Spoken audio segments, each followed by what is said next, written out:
What is happening, my good people? Greetings. How are you? How's it going? How's everybody doing out there? What is the latest and greatest? A little bit of a rough start. I apologize for the technical difficulties. For whatever the reason, once I started the live at 12 noon, it showed that I had to redo or to repurpose the link because for whatever the reason, when I originally had scheduled this, it had duplicated. So I deleted one, but then it showed the other. And then when I got out, it was just a mess.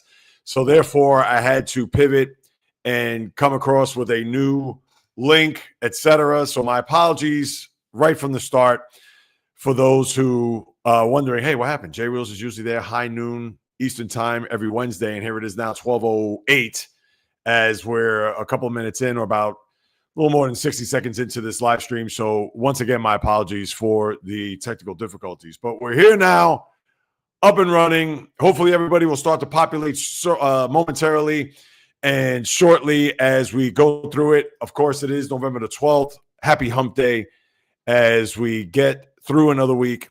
2 weeks from tomorrow's Thanksgiving. Can you believe it? Time is flying, as we know. On top of what is going on in the world of sports, which we'll get to momentarily. Share your thoughts. For those who are going to hop on board, be a part of the chat.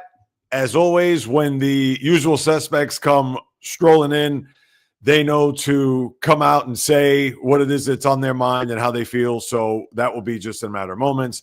And then, of course, for those who are watching a replay, leave a comment. I'd greatly appreciate it, even though you may not be live with us in living color, but whatever it is that you watch throughout the course of this hour, hour and a half, 2 hours maybe, whatever is on your mind that you need to share, please do so. I would sincerely and gratefully appreciate it. All right, now let's get right to it. And I know over the last few weeks I've talked about this a lot, and by any means this isn't to pound the NFL. It's just a fact.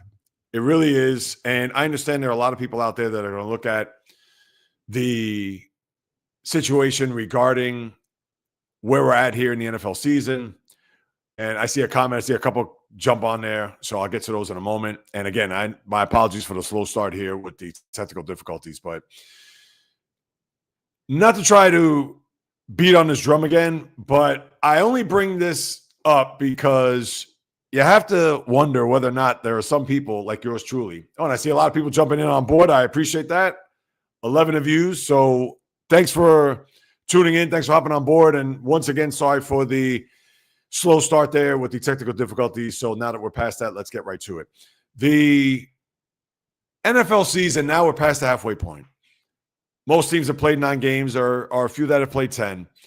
And where we're at this present moment, considering that the baseball's over, it's all about the NFL and even college football, which I'm going to tie in momentarily. But when you have a scenario where the NFL season by far flies by, the fastest out of all the 4 major sports. We get it that the NBA and NHL has 82. NHL, I believe this year is the first that they have an 84-game season, or maybe it's starting next year. In baseball, we know it's 162. With the NFL, it's 17 games, 18 weeks. But is anybody out there getting a little fatigued? And what I mean by that is that not that you're sick of the NFL, not that you've had enough of the NFL, because we get it. We look forward to Thursday night, Sunday, Monday, etc. But I wonder if there's a little bit of fatigue from the standpoint of what we've witnessed so far, which, let's face it, it has not been a great NFL season. And I understand we can say that for all the other leagues too, but we would like to look at the NFL as a little bit more special because it is technically more than 1 day a week. And for those who take a look at the landscape, especially up to this point, whether it's not the Thursday night game or another international game, 9:30 Eastern, 6:30 out in the West, or the full slate of games there from 1 p.m. up until almost midnight, the Monday night game. Is anybody starting to get just a little tired of the NFL? Just a little. I'm not sitting here to say that you have to hate it. I'm not sitting here to say that, oh, God, I know I'm sick and tired of it. No, not to that degree. But from the standpoint of, yeah, it's starting to get a little tiresome, starting to wear on me. NBA's in full swing. We've seen what's gone on there, which I'll touch on later. NHL, I get it. Not many people are wrapped up in the NHL unless you're Jay, Bio, Fishing Angel, of course, Val, Brent. Those are my regulars here. And college football, again, which I'm going to rope in here momentarily. But for the NFL, as we're now getting into the middle of November, and this is a time where we should really be, all right, now I'm locked in, dialed in with what's going on, what's happened. But it's rather ho-hum. It really is. And I understand we've had some games that we've looked at, and you've had some, I don't want to say mild upsets. You had crazy comebacks, things of that nature, especially if you're a Giant fan. And I know the Giant fan right now, they didn't want to know about 10-point leads or even, 18-point leads in a fourth quarter where they've blown both of those just recently, whether it was in Denver or a couple of days ago in Chicago. But when I think about fatigue, I just think about not that you're necessarily done. Yeah, fatigue, a little bit tired, but because of what has happened, and although it's been 10 weeks, we're going on week 11, to me, it feels like it's been a little bit longer.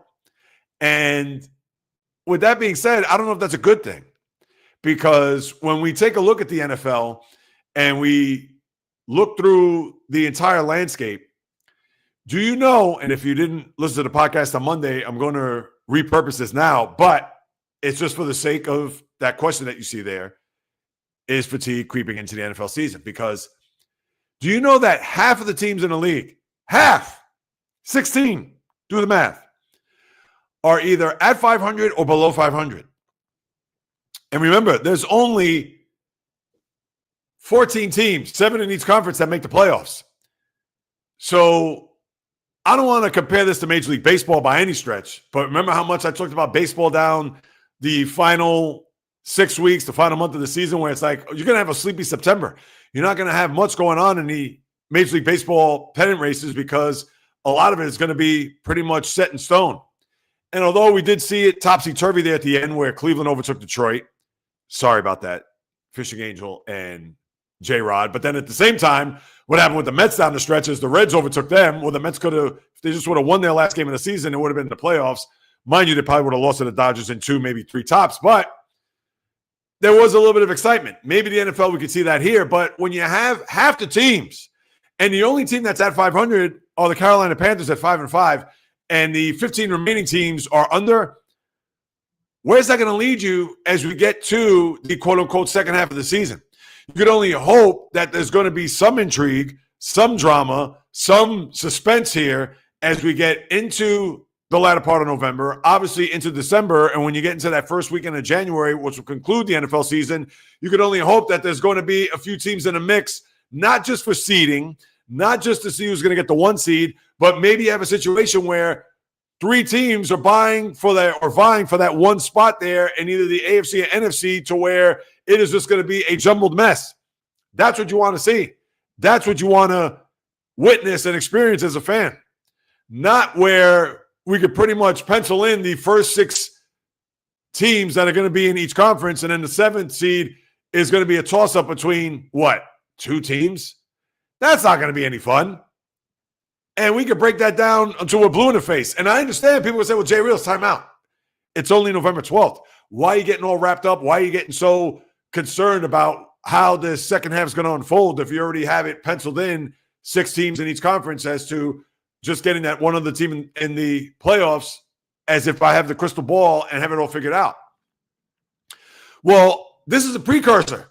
I'm bringing this up now because this could possibly happen here along the second half, and therefore begs the question, is the fatigue creeping into the point where it's like, well, I already know these teams are going to make the playoffs, or I have a feeling that this team is going to make a run? How could you say that when you have all these teams out under 500? And I get it, you have the Baltimore Ravens, who are 4-5 and then 1 game behind the Steelers, so they may not even count. I understand as of right now it's a fact that they're under 500, but we would think when it's all said and done, they're going to be a team that's probably going to end up winning the division. They'll probably be as high as you could say maybe a 3 seed, because Indianapolis, they are 4 games ahead of them in the division. Really, let me think about that. Well, 3.5, because the Colts have played 10 and the Ravens have played 9.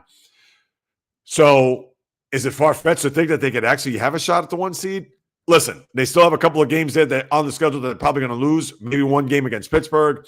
They still have to go to Green Bay, although Green Bay, I'm not a big fan of them, and especially with their quarterback, although I think he's talented.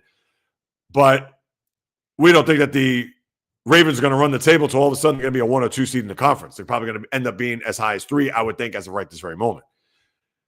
But when you have a scenario, and they do play the Patriots later on this year, which would be for tiebreakers, so that's another situation where if they do run the table, obviously they'll have a tiebreaker against New England. But again, that's looking way down the road. But how are you going to sit here and think that this NFL second half is going to be intriguing when you have a ton of teams that are under 500? When you look at the standings, you pretty much breaking down how, and let me pull this up right now just for grins and giggles. And I'm going by conference. I'm not going by division by any means. When you take a look at the AFC, you have Indianapolis, you have New England, you have Denver. Those are your top 3 seeds. And then Pittsburgh's your 4th seed, obviously right now because of their records and them leading the division. Then you have the Chargers. They're at 7-3. Buffalo 6-3. Jacksonville 5-4. And mind you, Kansas City's not even in the playoffs at the season ended today because they lose a tiebreaker to the Jaguars. And remember, they also lose a tiebreaker to Buffalo. And right now, they also lose the tiebreaker to the Chargers because they've lost all 3 of those teams. And chances are they're not going to win a division because right now, although they have a huge game this coming Sunday between Denver and Kansas City, and if Denver were to beat them, Kansas City is really going to be a wild card team. And although we've seen that movie before, they were a wild card team 2 years ago, and what happened? They went to and won a Super Bowl. But then you have the Texans, Ravens, Bengals. I mean, come on. Although any of those teams, even Pittsburgh for that matter. Because let's just say, for argument's sake, if the Steelers lose on Sunday to Cincinnati and the Ravens win, you can have a scenario where the Ravens, I'm going to look at conference records, 4-2. Ravens are what? 2-3. All right, so the Steelers would still have the tiebreaker, considering, but at the same time, you're not going to be pumped up. You're not going to be, as a Steeler fan, thinking that, all right, well, we're tied at the top when you actually had a almost 3.5 game lead in a division 4 weeks ago. But when we take a look at just that conference and how you're looking at the first 6 teams entrenched, Jacksonville, I understand they're tenuous. Kansas City, you think that they're going to make a move here in a sense where they'll finish up in the top 7. I don't believe in Houston. Cincinnati, even with Joe Burrow on the mend, considering he has that 21-day window that where he's targeting Thanksgiving to return after getting the surgery on his toe. And then the Steelers, we think they'd fall back considering their schedule is going to be hellacious in the second half. They still have to go to Detroit. They go to Chicago this week, which is not going to be easy. Oh, the following week, I should say, because they got Cincinnati. Chicago the following week. Then they host Buffalo. They go to Baltimore. I mean, their schedule is brutal. So I could see them ending up being 9-8 and on the outside looking in the AFC playoff picture. So you're not going to have a lot of intrigue. And Jacksonville, we probably expect to fall off, although this schedule is relatively easy. But is anybody going to be a big believer in a rookie head coach in Liam Cohen and Trevor Lawrence, a former number 1 overall, who, let's face it, has not lived up to his status of coming out as a can't-miss prospect out of Clemson when he won a national title and went to another?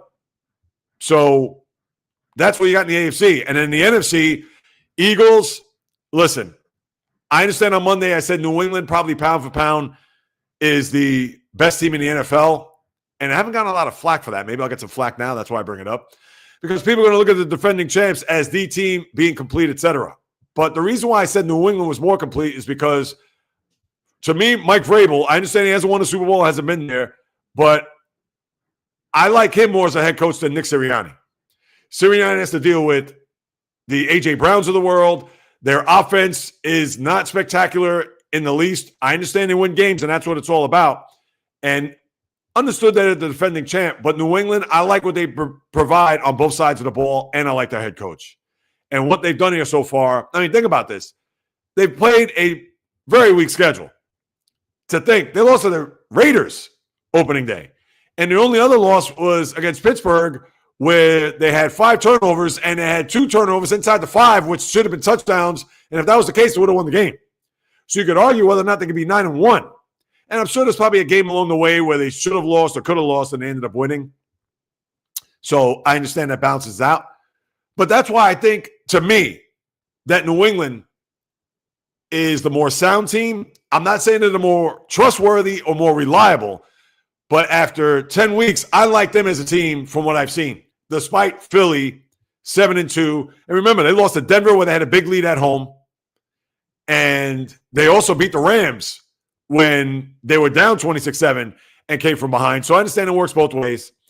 But there's something about Philly that, despite them being 7-2 and the defending Super Bowl champs, that I don't know, because they could just go off the rails at any moment, whether it be the coach, whether it be personnel, etc.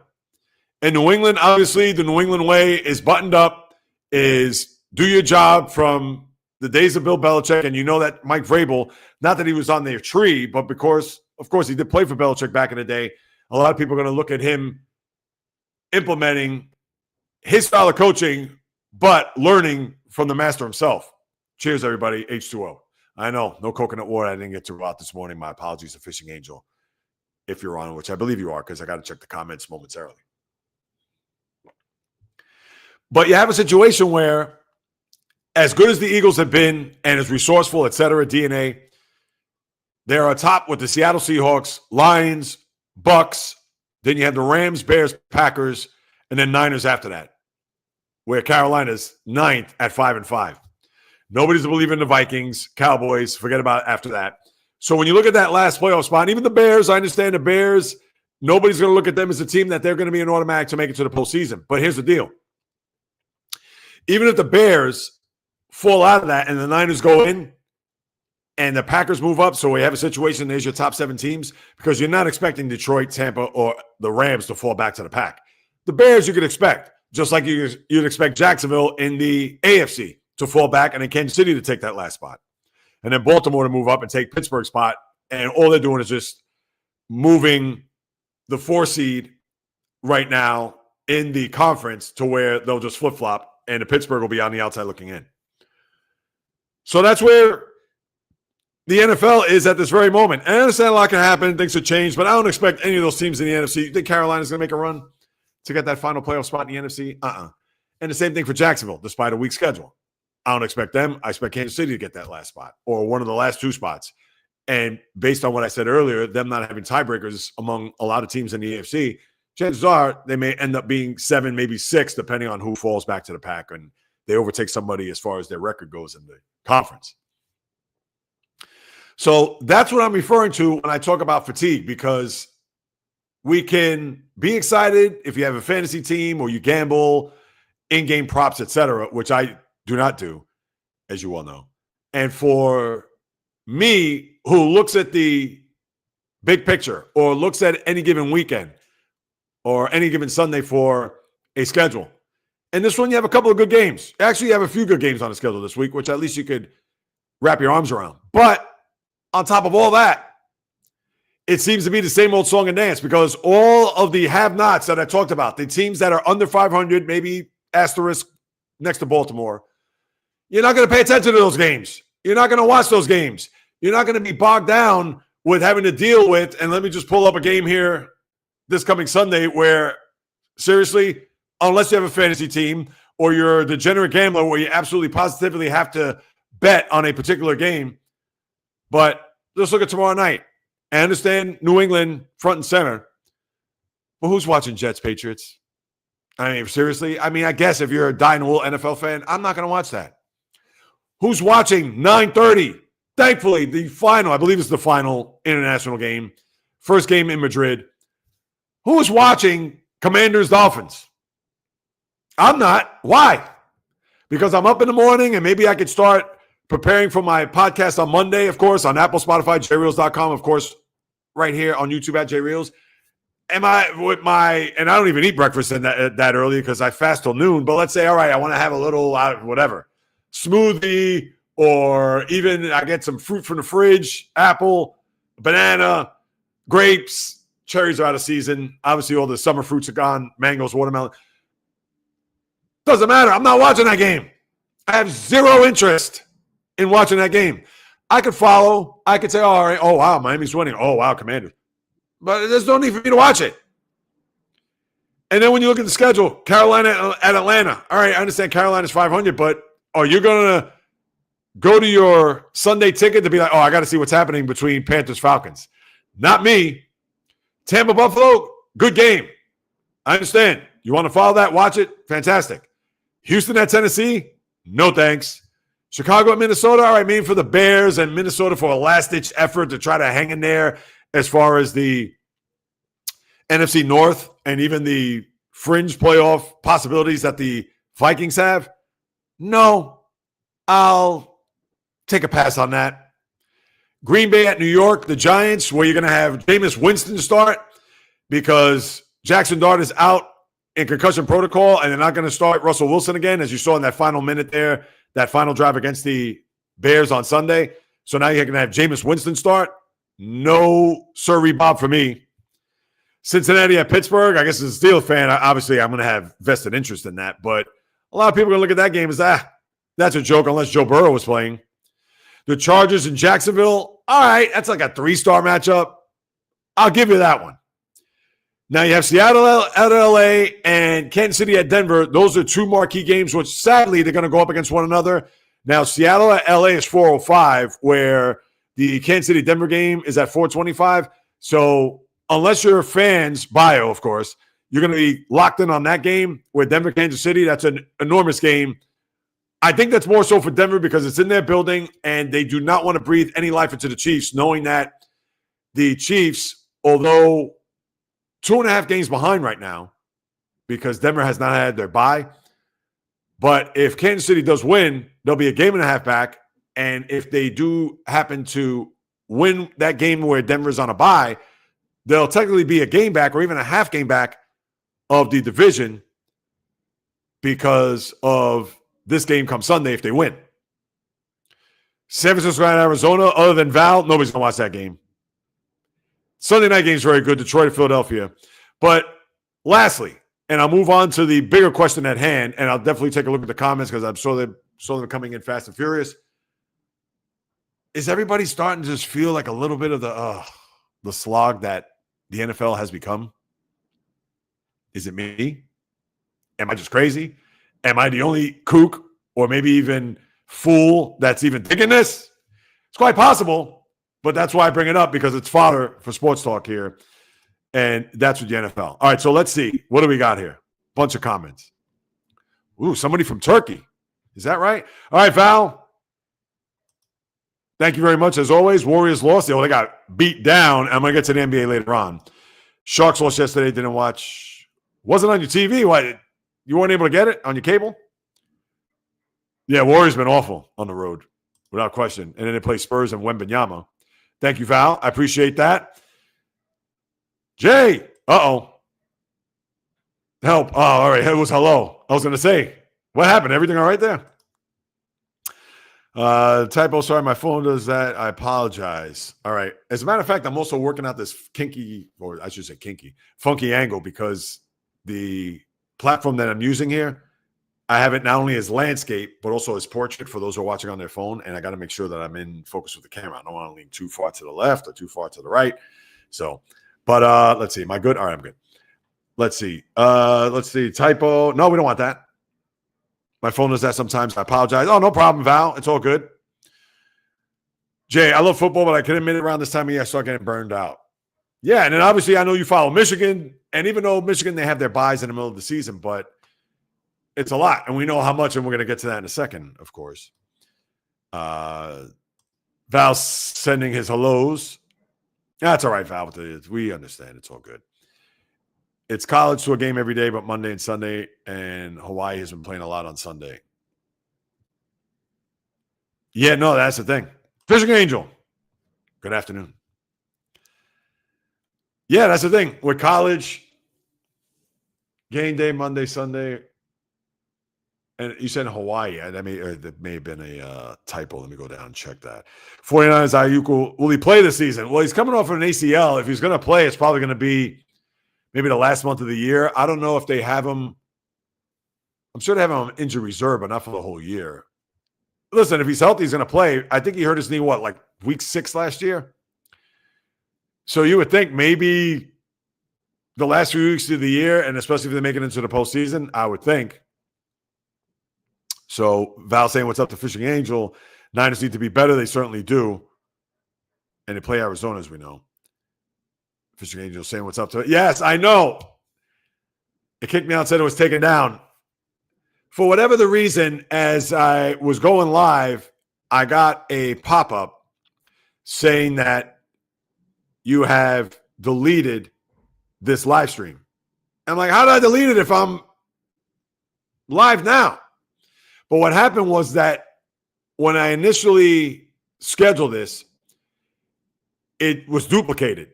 So I just deleted one, and I'm thinking, all right, cool. You know, for whatever reason, I don't know why it doubled up. But then just as I'm logging in and signing on, it's saying that it has been canceled. And then I know I came on and I was live, but nobody popped on. Nobody was on board. Nobody showed up. So I'm thinking, all right, let me just sign out and start over again, because it did say that, hey, if you haven't rescheduled this, just click here, reschedule now. And I tried to do that while I was live, but it wasn't doing it. So my apologies for that.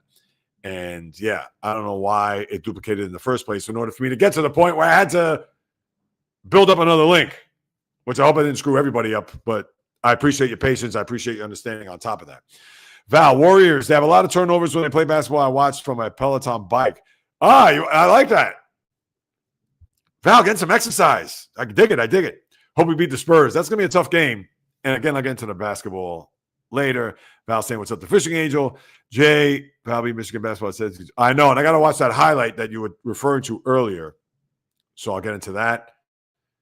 Yeah, not good. I like football. Only certain teams, Michigan, Detroit. How these teams are playing. Yeah, I'm burnt out how the Steelers are playing. In fact, to a crisp. Nico Harrison, I will get to him later on, Val. Yeah, I mean, I just think back how, what is this, 10 months later? No. 9 months later? How in the hell did he trade Luka Doncic? But he's not the only one to blame. I get he's the GM. I get he's the one that announced the deal, so on and so forth, but I'm going to unpack that later on, I promise you. Val B, they really played like trash, 17 turnover shot, less than 30. I know, and they won the game, which is even mind-boggling to think. Val agreeing. They have a 7'3" center that was might be a weaker Wemby.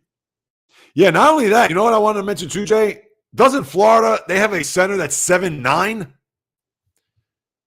I saw that the other day, and I said, wait a minute, 7'9"? How is that possible? Yeah, I forgot the kid's name. Oh, yeah, Oliver Ryu? I guess it's been, Olivier Ryu. Canadian who recently made college basketball debut with the Florida Gators, became the tallest player in college basketball history when he entered the game, 7'9". Now, the tallest player in the NBA that I recall, now it's the NBA, of course, wasn't George Murasan 7'7"? And Manute Bol was what? How tall was Manute Bol? 7'7".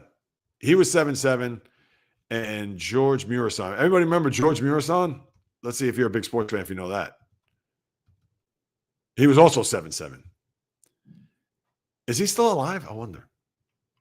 Because I know whatchamacallit has transitioned, that being Manute Bol. He is, yes, he is still alive. 54.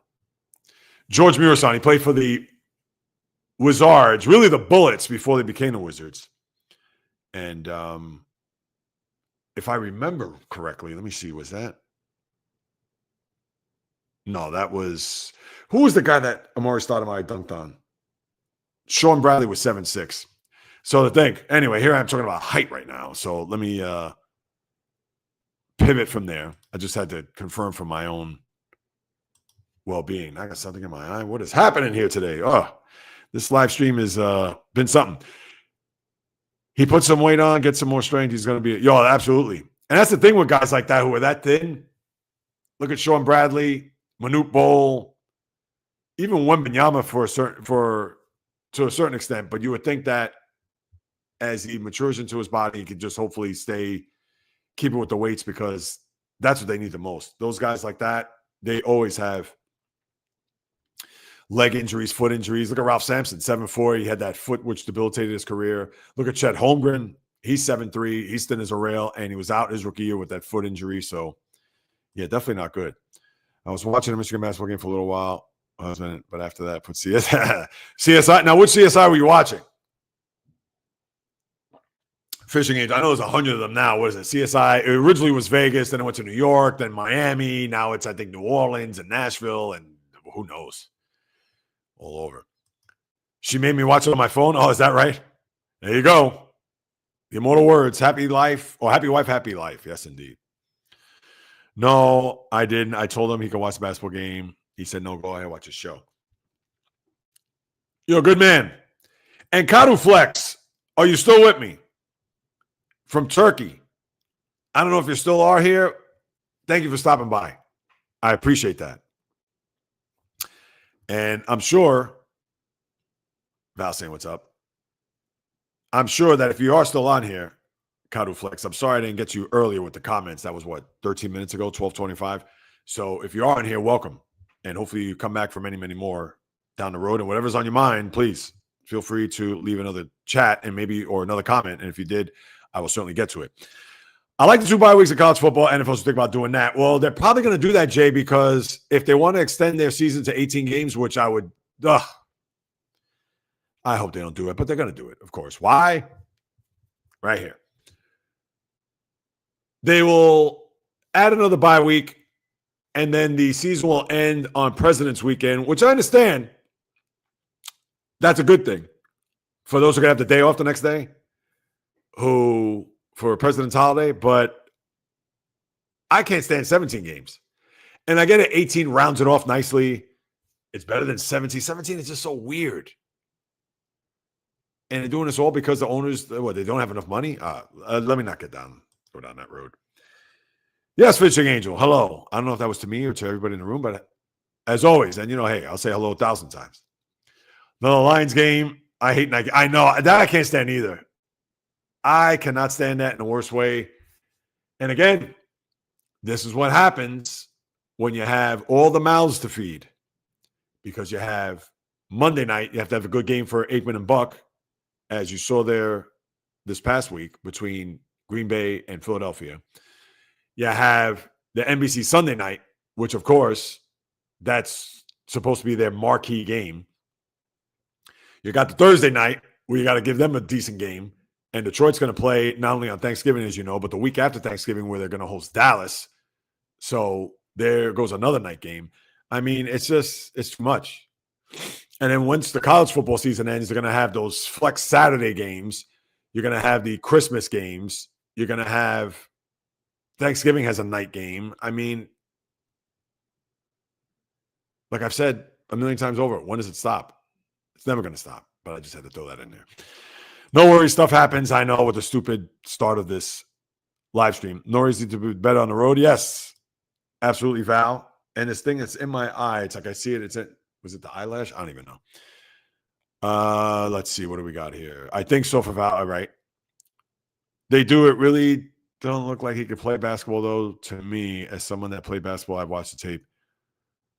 Oh, it looks to be out there for hype. Now, you're talking about your guy, not Olivier Ryu. Happy as hell the Lions won. Yes. That was a big win and a bigger game on Sunday with Philadelphia, because that's going to be for, you would think, home field. Home field for sure if they end up 2-3. Now, if either one of those teams are the 1 seed, or better yet, if Detroit wins, because they're a game behind them right now, and tie, if they end up tied at the end of the year, they'll have the home field, whether it's a 2-3 scenario or 1-2. If they get home field throughout, that's why that game is enormous Sunday night. Steph Curry is 4 for 13. Yeah, I don't know about the Warriors. I think he's on our. Oh, right. I believe he is too. You're talking about. Wait, who are we referring to? We were just talking about somebody on IR before. Oh, because now I have basketball in the brain. Brandon Ayuk. CSI Miami, my favorite. Yeah, I never watched after the original. And I love the original. It was great. I watched maybe like the first 4 or 5 seasons. Is CSI, the regular OG CSI, is that still on TV?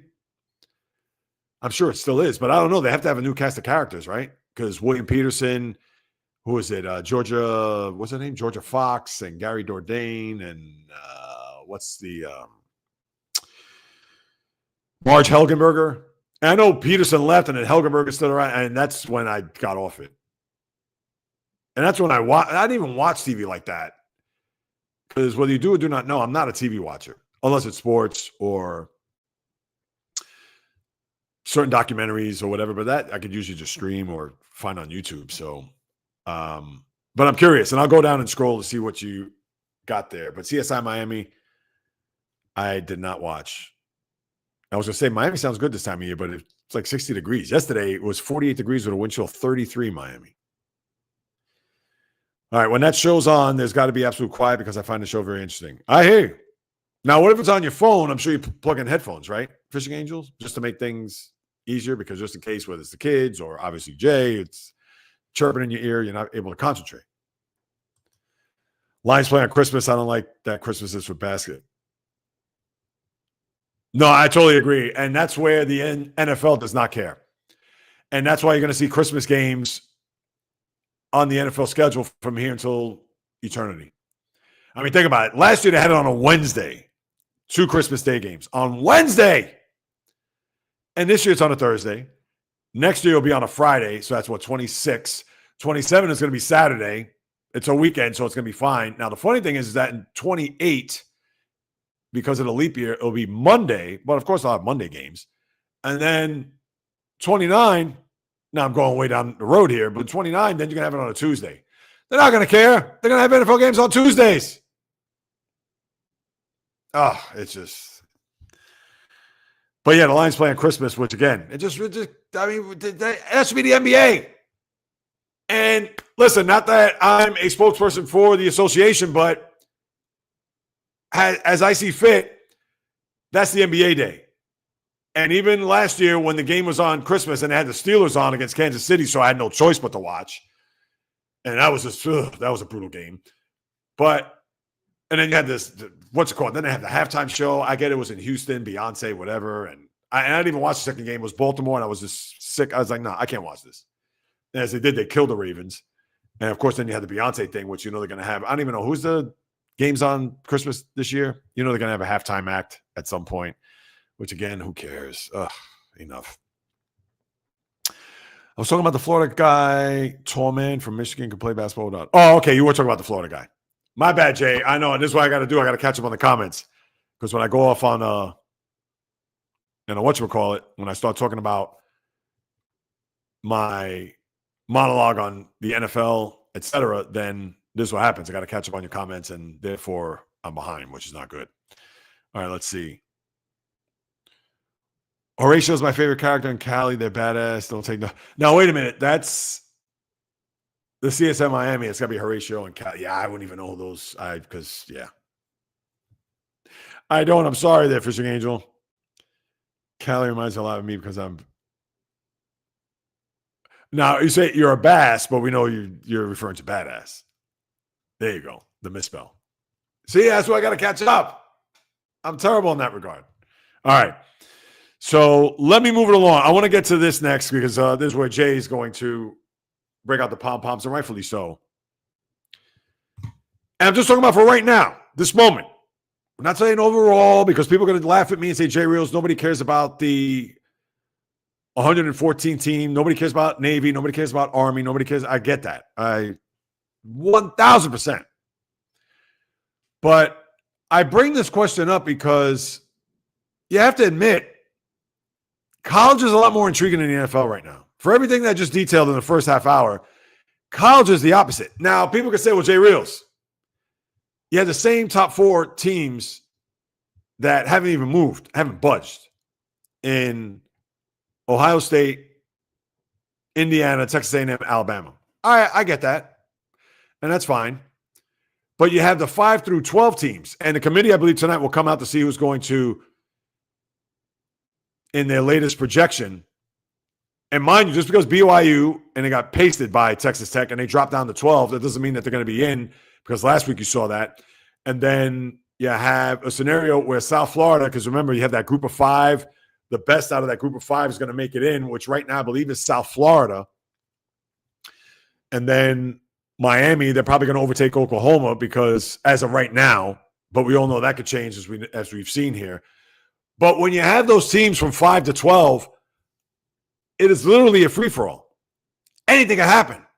And that's been the beauty of college football and the expanded format is that, yes, the top 4 teams have been entrenched. I get it.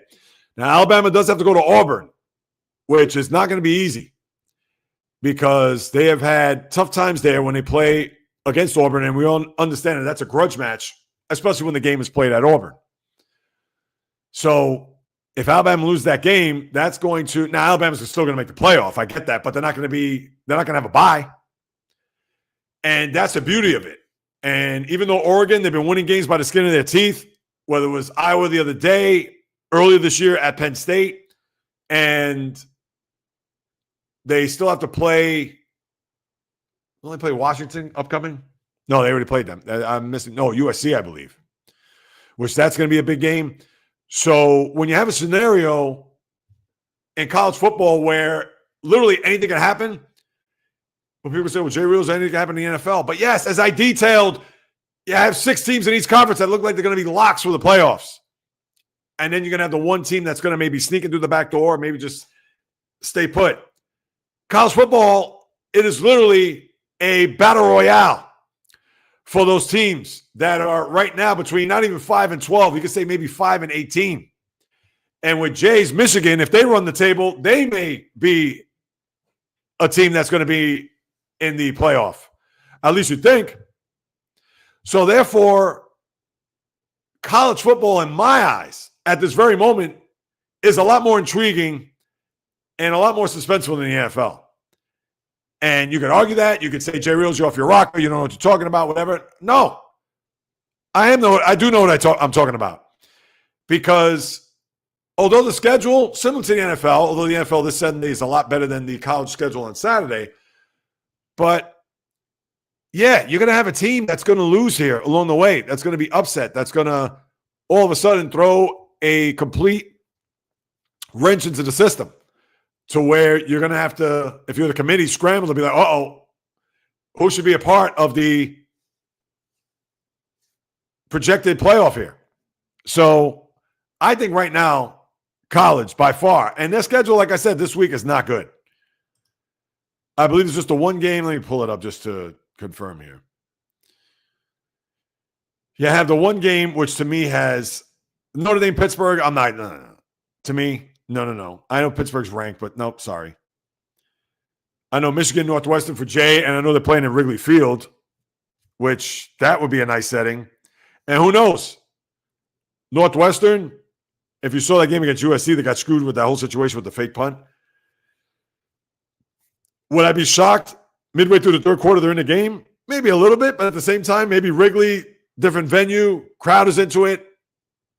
They want to do their best to get on the Wolverines to see if they could cough up a couple of turnovers and maybe not play as crisp. And next thing you know, they're in a rock fight with Northwestern. Could happen. I'm not saying it's gonna, but that's the thing about college football. You just don't know. But no, the game of the day is at 3:30 in college football, and that's Oklahoma, Alabama. And Oklahoma right now, although ranked in the top 12, and that's going to be a tough game for them because Alabama, other than the Florida State game, has been really and arguably the best team in the nation. I know people are going to say Ohio State. I get that, or even Indiana for that matter. But Alabama, under Kalen DeBoer and the quarterback Ty Simpson, who's played well, you would think that they're going to have something to say once the playoff begins, and especially once you get deeper from the quarterfinal, semifinal, etc. So, to me, that's the game of the day. Other than that, I mean, Iowa, USC, no, I'm not going to get crazy about that because I don't expect either one of those teams. Now, right, stranger things that happen. Watch USC run the table, and then next thing you know, they're an 11 seed. And Iowa, I don't trust them at all. Their offense is offensive, as you saw there against Oregon the other day. And they've been notoriously a very good defensive team, but a not bad, an atrocious offensive team. And your night game, Texas at Georgia, I get it that that's also a big game too, but does anybody really believe in Texas? And I understand they've had to come back from the dead, considering that the slow start they got off to, losing at Ohio State, then they got spanked by Oklahoma, and here they are ranked 10th. I mean, this is a team that I didn't think was going to be anything close to being in the college football playoff, but we understand they lose to Georgia. That's it. They're going to have 3 losses. They're going to be toast. And let me just pull up to see who they have left on the schedule. Oh, no, as a matter of fact, hold on a second.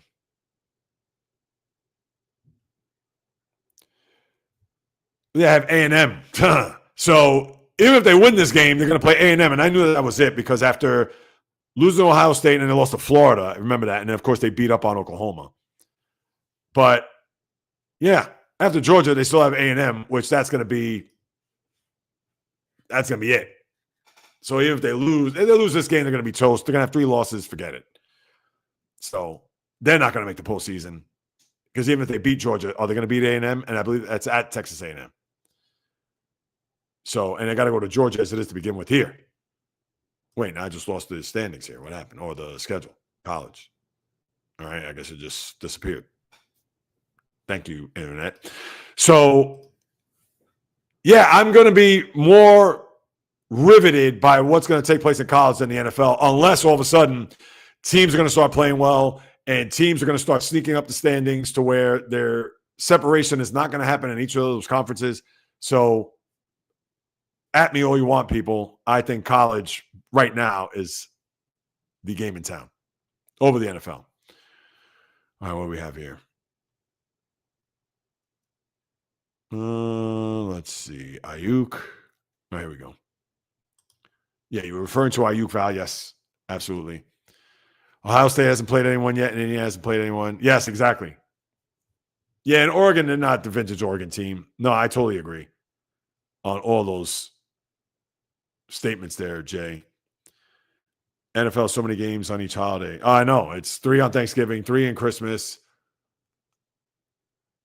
Yeah, what is New Year's Day? I'm surprised they don't have games on New Year's Day. I mean, but the NFL, who knows? They may be a day where they'll do that. Michigan get healthy. Ohio State's not going to walk all over them. I pay Western show and ball at an Ohio State game.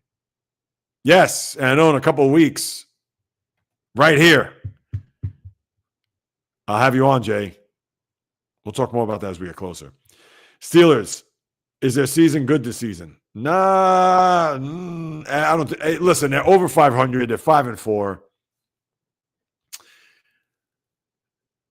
I expected a little bit more because with all the moves that they made in the offseason, and I get it that Aaron Rodgers is an old man, but they should be 6-3.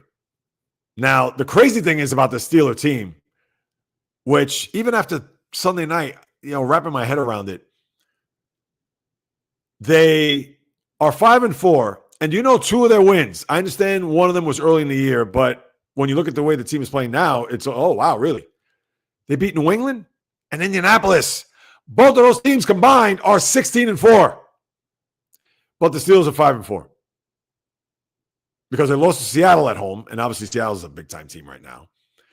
They lost to the Bengals, which they should have won that game. They got that touchdown there with over 2 minutes to go, and then they kicked the field goal. Just a mess there. They beat the Vikings. Well, I want to talk about their losses. So they lost to Green Bay, got destroyed in the second half, as we saw. And then obviously this past week, Sunday night against the Chargers. So the teams that they lost to, other than the Bengals, they've lost to good teams. All right, which that's fine. And that's why I think they should be 6-3, considering that the Bengal game, not to say they should have won the game, but yeah, they had a lead late and the defense couldn't stop a nosebleed.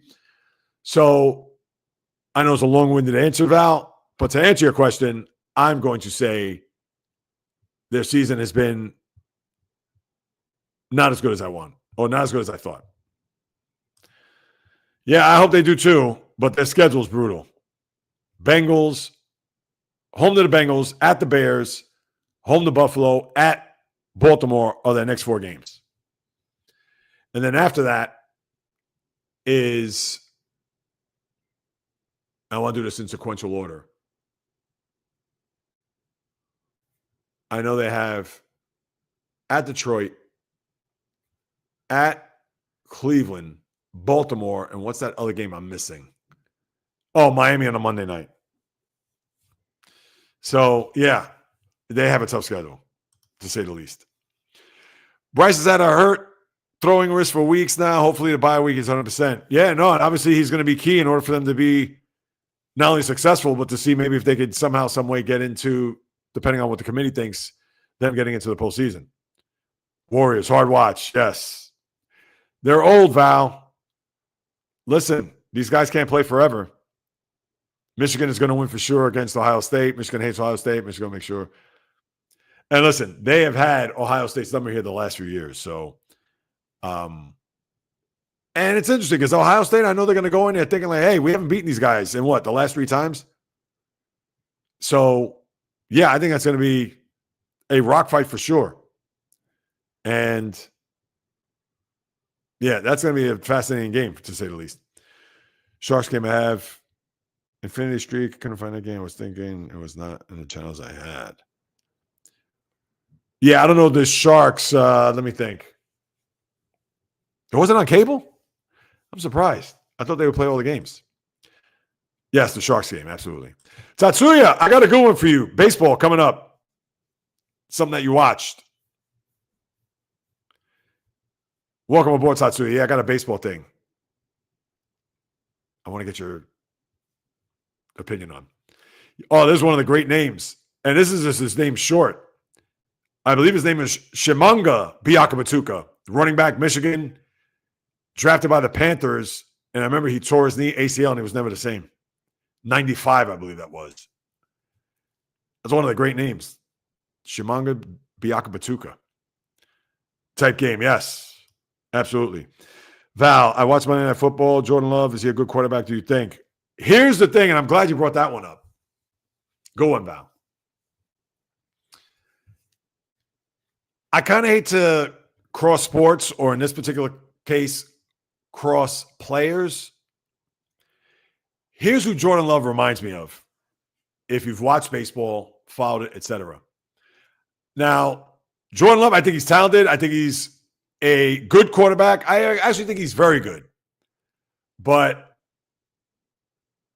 the one thing with him, he's not been able to win a big game. And what I mean by big game, not even just playoff game, but a game where they absolutely had to have. And to me, for him, if he would have won that game that Monday night, that could have gone a long way into maybe building his reputation as a guy who could win a big game. Because let's face it, when he beat the Cowboys in that playoff game a few years ago, it was the Cowboys. And then what happened in San Francisco the week after? And they had a lead, I might add, going into the fourth quarter. I believe it was 3 for 9, 26 yards and 2 interceptions. That ain't cutting it. And then last year, that playoff game against Philly, what do you remember about that loss? Did not play well, ho-hum game. And then even last year, where their record, I believe, was 11-6, and those losses, or 12-6, whatever it was, he lost to the Eagles twice, including the playoff game, lost to the Lions twice, lost to the Vikings twice. Teams in their division, teams ahead of them, couldn't beat them once. And then look at this year. I don't want to hear about him going into Pittsburgh and beating the Steelers because that defense was awful. How about beating the Eagles at home where the defense gave up 10 points and he did nothing? So my comparison real quick, I know that was a long-winded answer, my apologies, but I'll get right to the point. My comparison to Jordan Love, he's the Robinson Cano of football. He's a guy that's laissez-faire. He's a guy that has poor mechanics, like throws off his back foot, just slings it. Kids, no bark. Of course, people at the door, she always has to be the watchdog. Meanwhile, if that person came in there, she would kill him with kindness. No bark. Psst. Yeah, you would think it's ferocious. You would think, oh, geez, you got to put on a leash or put a muzzle on her. Not in the least. So invite him to come in, sit down, turn on the TV. I mean, That's my dog, Kismet. So for no bark. So for Jordan Love, to me, his game is like Robinson Cano because how he played second base, very lax and I'm going at my speed. I'm not going to go to breakneck speed. To me, when he drops back, it's just that's what I see. And to me, that's not going to cut it when you're trying to win a big-time game. Not to say he has to have an attitude, not to say he has to throw the ball with some type of vigor, not to say that he has to be this robot, almost like precision. No, but to me, it's almost as if the way he plays the game, unfortunately, is not enough for him to win that big game because everything is just sling it and whatever happens, happens. I don't know. Am I watching a different guy? I'm sure you could attest. Let me see. Oh, that was foul. Fishing Angel. NFL makes their money by scheduling games on holidays. That's why the NFL is drama. Makes their money by scheduling games on holidays. Well, the big holidays, I would think. Right, Fishing Angel? Because I know like the Monday holidays, like Veterans Day wasn't on a Monday, but and they don't play on Labor Day. But yeah, I know what you mean by that, but I don't know if, to me, I just think that they're just trying to take all the oxygen in the room when it comes to the NBA in this case by having those games on Christmas. I mean, think about this. If there was a sport that was bigger than the NFL and played during the same time at the NFL season, and let's say for argument's sake, because as we all know, Christmas is the NBA's day, or so we thought, but just like Thanksgiving is the NFL's day. So if that one sport that was bigger than the NFL or maybe equal to the NFL said, the hell with it, we're putting games on Thanksgiving Day. How did the NFL feel? Now, they would poo-poo it. Oh, no, well, that's all right. They want to, people are still going to watch, so on and so forth. But no, they're going to be like, wait a minute. Now you're trying to infiltrate. You're trying to take some of our shine by hosting a sport on our day. I mean, I know it's nowhere near. I mean, there's nothing like the NFL, and that's why they're bulletproof. But could you imagine, and I kind of even hate to bring up the sport, but let's just say if you had two big-time MMA fighters and they wanted to have a match, Dana White wanted to put a match. Now, it would be not impossible, but let's just say they wanted to do that, and I don't know if there are rules against that. Who knows? But let's say if you want to put a match 8 o'clock Thanksgiving night and you knew it was going to generate a lot of buzz, could it actually match up or come close to the rating that the NFL will get? And that's the only way that the NFL will know, and it's never going to happen because, like I said, the NFL is king, but that's the real way that you would know whether or not the NFL has staying power. And we know they do, but if there was a sport that was comparable to the NFL, what would that rating look like if some league, sport, match, whatever, said, you know what, we're going to put an MMA bout on Thanksgiving night?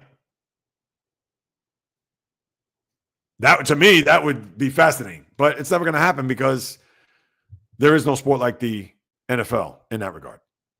Yeah, true, Fishing Angel. Yeah, I don't know. I want to read that again. NFL makes their money by scheduling games on holidays. That's why the NFL is drama. And you know what the ironic thing is? I think the NFL, it would be more drama if less was more. Because, again, you spread all these games all over the place. It's like, yeah, I mean, it's just, as I've said a million times, I don't want to sound like a broken record, but I tell you. Here we go. Celtics versus Nets in Brooklyn, Tuesday, November 18th. Are you attending the game? That is next Tuesday. I wasn't planning on it. Are you going? Because I know you live out there. I do need to see a Celtic Net game. It's been a while. Please, the last Celtic Net game I've been to? Oh, God, it's been many years. The first time I went to Barclays, 2014, I saw them. That was a year after it opened. And then there was another time. Yeah, it's been eons. And then the Celtics lost a bad game last night to the Sixers. That was on NBC if you watched, where they led late, but, you know. I mean, the Celtics have a long year, 5-7. I tell you, sports. College plays football to get better. They don't play for the money. No, they don't. You're right about that. But, of course, there's people that gamble. Now, more point spread, and I would think in-game props, excuse me. But yeah, it's not as if they're gonna, unless is there a college football draft for players? I don't think there is. Is there? I wouldn't be surprised if there is, but yeah, college is to me, and right, they don't play for the money. To me, college is as corrupt as it is. I think for right now, this very moment, it's still better than the NFL. They definitely play. They definitely do play for money in college football. Oh no, of course, NILs and things of that nature, of course. But at least those guys are trying to build their stock to get to the NFL. At least they're good ones, because not every college player is going to make it, of course. But they are showcasing themselves to a point that they're trying to do whatever it takes to get into the league, despite the fact that they're earning money on campus, off campus, etc., with the NILs. College football plays football for the love of football, and college football isn't drama. Right? Yeah, it's definitely not drama in that regard, but it's drama from the sense of matchups, who's going to make it, who's not, whatever, where we would think the NFL would have that, but this year, that certainly hasn't been the case, at least based on what I just detailed a while ago. 4 in a row against Ohio State. Oh, so listen, I said 3, so it's 4. My apologies, because, of course, I should have been more on top of that, but yeah, it is 4 in a row. Yeah, because I know Harbaugh, yeah, he had won 3 in a row, and then last year, yeah, I thought Harbaugh had won the 2, and then Moore won last year. Oh, and that was a big time. Oof. When Ohio State lost that game, I mean, geez.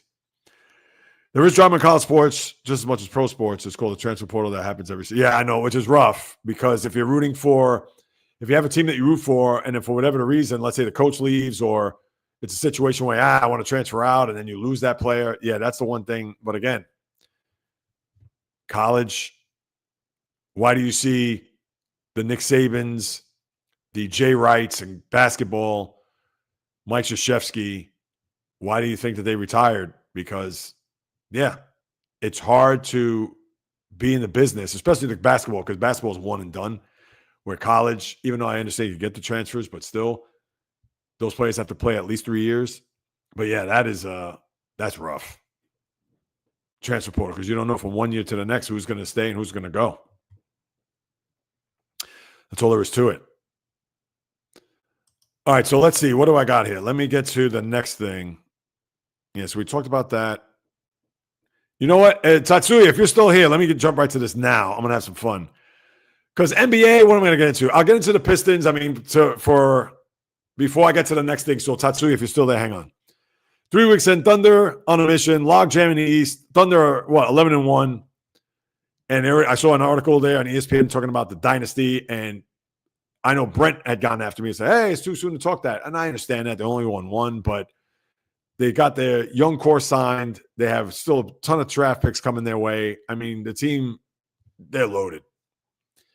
And right now, with the way they're playing, I don't see anybody beating them.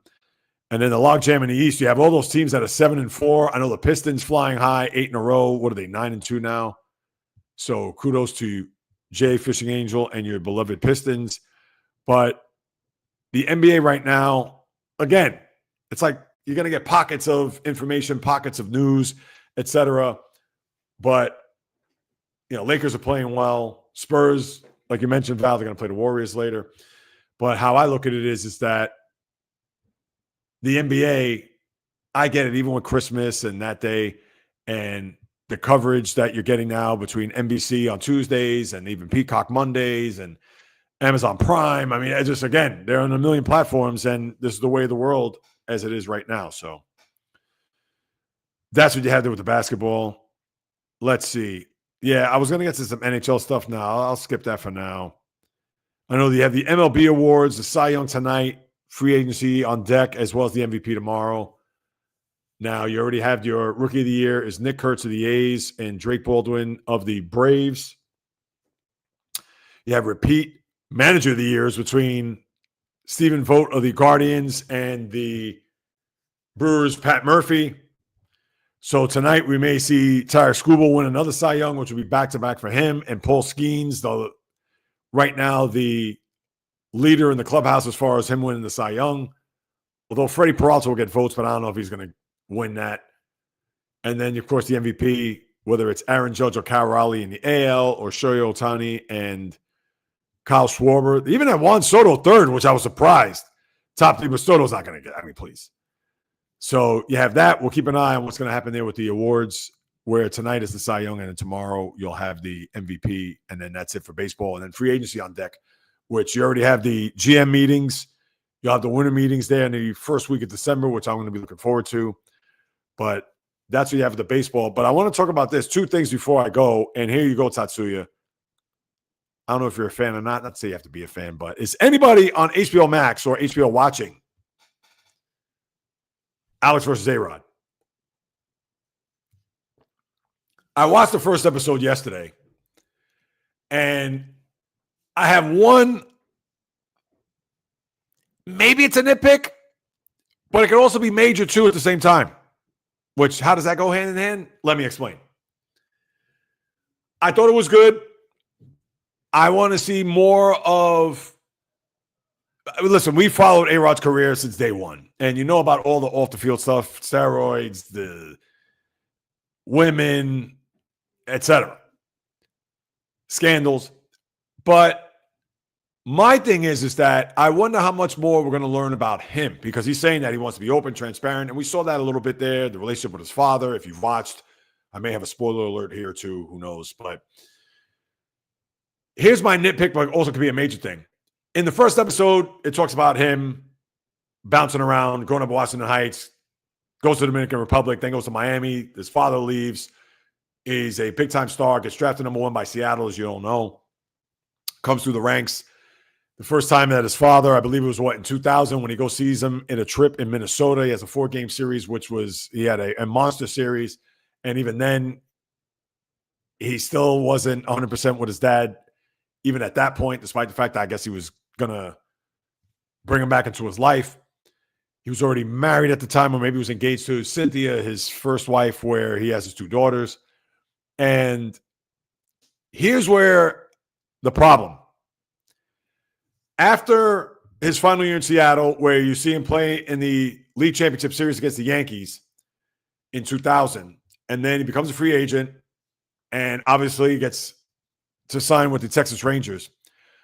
I was disappointed, and maybe they're going to talk about it in this upcoming episode, which I don't think they will, because they touched on a little bit of his career in Texas. And I guess the part 2, which will be tomorrow night, and then you'll have a third and final part. But I don't understand why they didn't go through the free agent process, Seattle to Texas, because in the World Series of 2000 between the Mets and Yankees, prior to Game 4, where he sat behind home plate, and maybe I guess they're going to touch on that in the second part, but they went from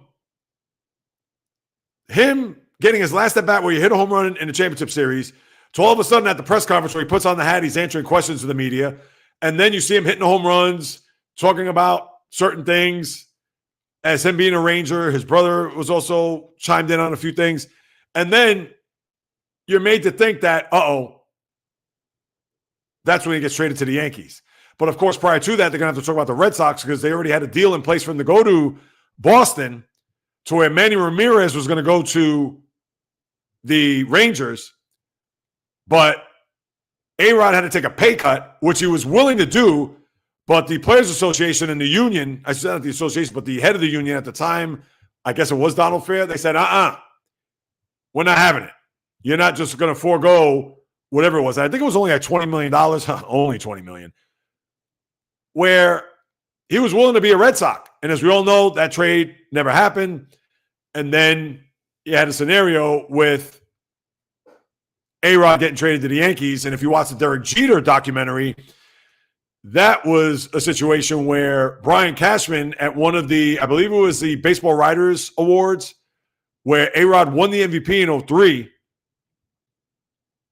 I think he did win the MVP in 2003. As he's getting his award, and he sat next to Brian Cashman, and he's already had a few drinks, and Brian Cashman said, what would you think about being a New York Yankee? And, of course, in that moment where A-Rod is feeling a little sauced, he said, I never thought about it, but if you're going to trade for me, all right, cool, but I'm a shortstop. Cashman said, well, you're going to play third base. Well, if you're going to do that, then fine. That was a story in the Jeter documentary. So I wonder if they're going to bring that up here. You would think they would. But they forgot the whole thing in the middle with A-Rod. Again, home plate, game 4, where he and Scott Boras announced that A-Rod is going to opt out and become a free agent as he swung the news cycle over to him as opposed to the Subway Series between the Mets and Yankees that year. And not only that, but he grew up as a Met fan, A-Rod. On top of him, that whole scenario with Steve Phillips, the 24+1, I want the billboards, I want the suite, whatever, none of that was talked about. None of that was brought up. And to me, that should have been brought up, especially when you're talking about him being a free agent, and next thing you know, he's at the podium in Texas with Tom Hicks, the owner. And wait a minute, what about the Mets? What about what happened at Shea Stadium during game 4? What about all this where he made it all about him? That wasn't even brought up. And again, maybe it gets talked about here in the second one. But if based on the timeline and watching this last night, they're going to get ready to talk about the 2003 offseason. Why would they rewind unless they're going to harken back to 2000, which they may do, and say, oh, because when, and mind you, he wasn't a free agent in 2003. He got traded.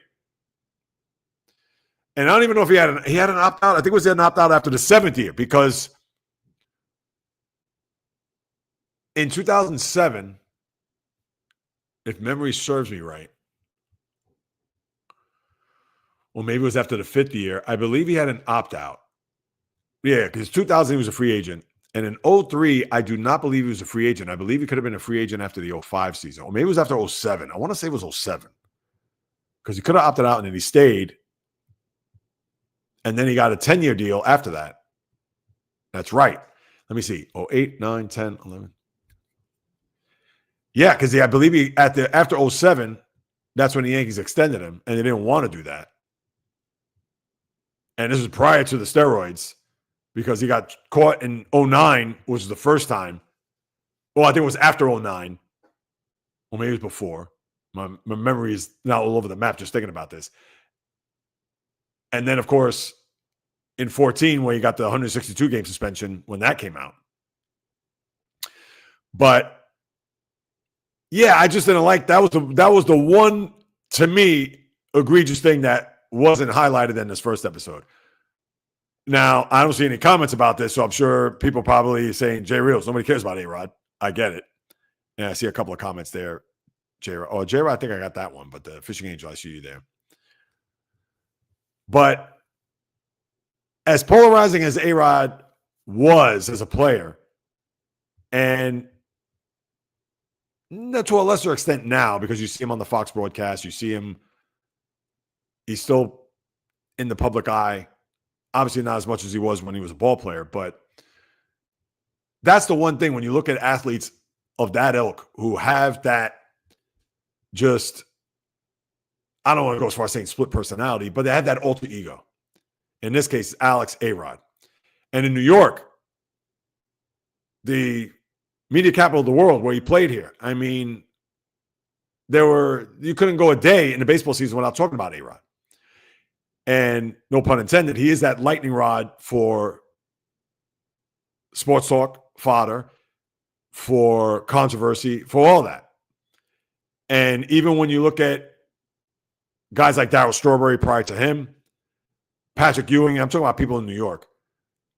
And we could talk about even other players over the years that have that resonated, not only just with the sports fan, but even with the American public, because these guys were almost larger than life. And the publicity that he got, and rightfully, deservedly, and self-inflicted, as he had mentioned, because when you take someone like Derek Jeter, who throughout his 20-year career toed the line, did what he had to do, punched his clock, went out, had his moments, Mariah Carey early on, but then after that, it was like, everything was calculated. Where A-Rod, because of how he grew up without a dad, where Jeter, his parents are still together to this day, just goes to show you that Jeter made every step along his career the right way, and A-Rod was all over the map. And even though I'm sure there's people who have or haven't watched it or don't care about watching because we saw his life unfold in real time. But the reason why I'm curious to watch this is because I know he's at a point of his life where he's willing to open up. He's willing to share. And I think we could all take a little bit of whatever it is that anyone's going through in life to try to incorporate that. Now, listen, obviously we're never first-round overall picks, one of the greatest baseball players of all time. We're never going to have that type of fame, fortune, notoriety, etc. But to be humbled and to have all of his transgressions shown to the world to the point where he had to own up and admit that he was the problem and not anybody else, to me, that speaks a lot about a person. And I'm only hoping that he does that. And he has done that in some of the interviews, in the press junkets, and him before that this was released, doing the tours to kind of sell the Alex versus A-Rod and sell himself and even admit to his shortcomings and wrongdoings. So he's done that, and I got to give it up. And, of course, you could still not like him. And to me, I've always admired him as a ball player. I mean, how could you not? And I admired a lot of those guys from that time, whether it was A-Rod, whether it was Manny Ramirez, even Albert Bell.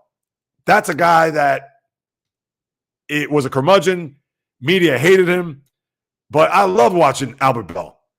That guy, in my eyes, and he'll never get in, of course, he is a lock Hall of Famer in my. I mean, look at his numbers. And I don't want to make this about Albert Bell, but my point is that when you have players who are star or superstar players and obviously have this persona of the limelight, whatever that gets thrown at them, and how they deal with it, how they handle it, like I mentioned, Jeter, even LeBron, for that matter. This guy was the chosen one at 15.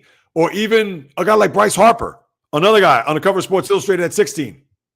He's won 2 MVPs. Has not won a World Series. He's been to a World Series.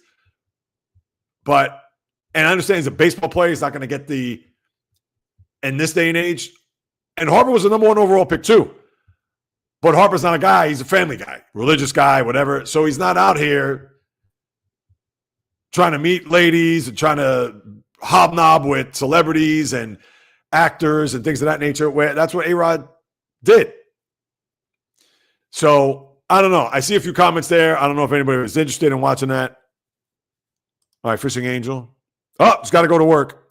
Every sport has drama. It's how you play the game and no drama. No, absolutely. Because the drama can come to you if you allow it. And A-Rod is a perfect example of that. Fishing Angel, yes.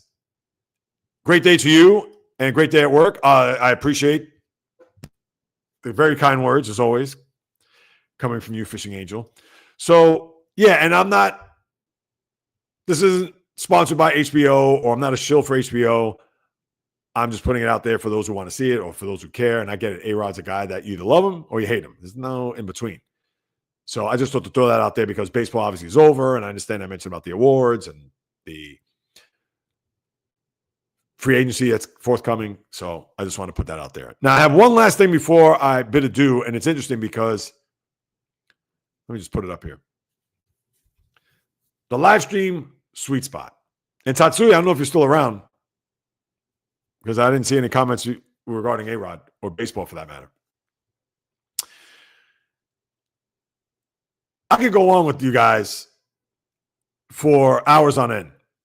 But at the same time, I don't want it to be a thing where, unless it's a specific event or incident, whatever, where I could go on for a long time. I figure 2 hours is good. I figure an hour, it's an hour maybe not just enough. I figure an hour and a half is the sweet spot. And it's funny enough, I'm actually coming up on an hour and a half right now. Well, maybe a little less than that because I started about, 12:08. So I owe you an extra, 12 minutes, if that's the case.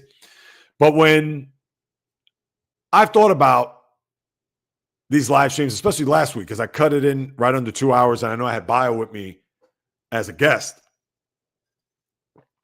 But I've been thinking about whether or not should I keep it at an hour and a half? Is 2 hours the max? Should I go more than 2 hours? Now, if it's a crazy sports day, I know middle of the week is different because it's not as hectic, not as whatever, let's say like a Monday, or let's say if I did a live stream at the end of an NFL day where a bunch of people came on. I've actually thought about doing that too. But the thing is that I'm not going to have a live stream at 11 o'clock at night, let's say the Sunday night game, and we'll kind of rehash and recap everything that's happened. So that's where I've 86'd it. Now, I know that the games that I can watch live, and trust me, I've thought about that too. But my thing is that I want to not wear out my welcome. I want to try to find that sweet spot. I think the sweet spot is an hour and a half. If it goes a little bit past, that's fine. 2 hours may be a little bit too long, unless, who knows, there may be a day, I see 7 of you in a room right now, unless there's a day where I have 70 people, or dare I even say 700, could you imagine? Where, and that would be tough because I can't monitor every comment that comes through or stay on top of it. And trust me, that would be some smoke that I'd want. I want to get to feel what that would be like. And who knows? If it happens, it happens. If it doesn't, it doesn't. But my point is that I want to try to find that sweet spot. So I think an hour may be a little too short. Hour and a half maybe just right. 2 hours. And again, your feedback is always welcome. And this isn't to say that even if you tell me Jay Reel's an hour is fine, that, oh, next week is just going to be an hour. All right, guys, I got to go. No. But I know I could babble. I know I could go off into tangents. I know I could have, when I go back in the comments, and it could take me a half hour and I don't get to other things. So I'm just curious to find out whether or not, from my faithful fans, I don't want to say fans, so I don't know, kooks. I like to say kooks. But, and I appreciate you guys and gals, you know that. I'd be curious to hear what you have to say in reference to that. So, and even that's for those who are watching live. So if you're watching the replay, let me know what you think. Because I'm sure for those who want to watch the replay and they say, it's an hour and 48 minutes. I don't want to sit and watch an hour and 48 minutes. And what I'm going to start doing, what I should have been doing from the beginning, is taking some good snippets out of it, which gets produced here. And it gets chopped up and I put it out on my YouTube channel. But yeah, let's see. And I see I got 7 comments here. So what do we have here?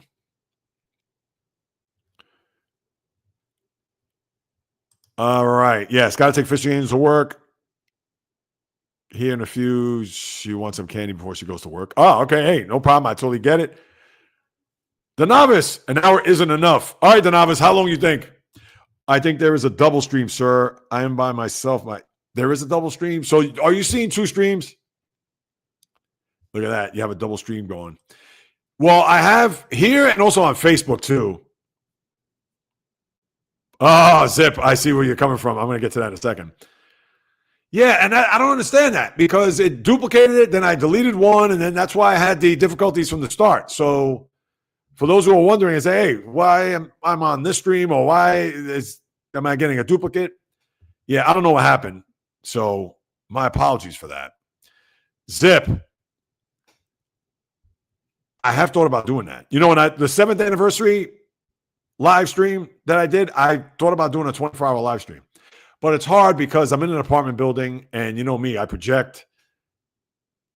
Yeah, I do want to do a 24-hour live stream, though. And the 8th anniversary would be March 1st, which was on a Sunday, which I want to do as we talked about this past March, I would love to do a live event and live stream it from, let's say, I don't know, a sports bar in Manhattan, which if I'm going to do, I got to start working on that. So keep that in mind, people. And I'm also thinking about doing that Super Bowl halftime. Jay, I know we talked about this offline.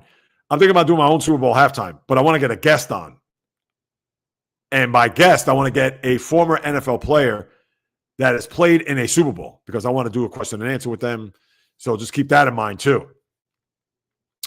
But 24 hours is not out of the realm of possibility. I just got to make sure that the setting, that wherever it is that I do it, that I'm able to do it. And yeah, I would love to know. And now, of course, I give everybody well in advance.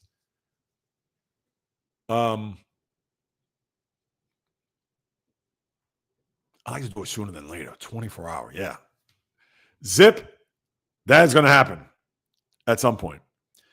My husband's on there now, and there's nobody there. You see, this is, I don't know what happened. You're definitely doing 2 streams at once right now. Look at it. I had to bounce between the streams to find this one. Yeah, and that's I don't know why. Again, my apologies, people. You got 2 going on. YouTube, my comments are there by itself, and I can't see any others. Yeah. 2 hours, Fishing Angel. All right. I'm taking that into consideration. I know Donava said 1 is not enough. Hey, but I'm number 1 on this one, so don't worry. Definitely, James. Definitely, Jay. My apologies. I was looking at James's comment as I look into the camera. Definitely, Jay. You are definitely number 1, no doubt. Why is that popping up? We know about this. All right. Oh, Tatsuya, A-Rod's a phony. Wait, I got to get to Zip. Get Eli. He does doing stuff. I know he does, but you know what? Now that you say that, Jay, I'm going to reach out to him. I will at some point, maybe even this afternoon, because I've reached out to a bunch of athletes starting yesterday, hitting them up on their Instagram DMs and trying to see, hey, would you like to hop on board? It's just to be a guest on the podcast.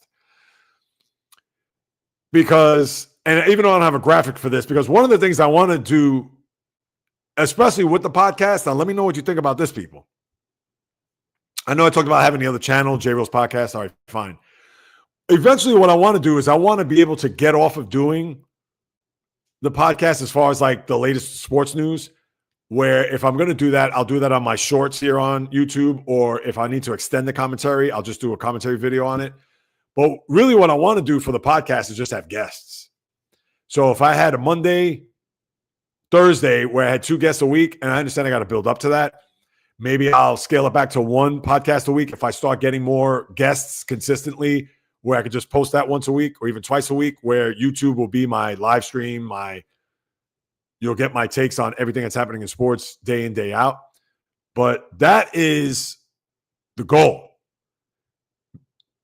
I don't want it to be twice a week where I've just, and the reason why I've done the twice a week just talking sports is because this is where I'm building my, I don't want to say resume, but just building my base.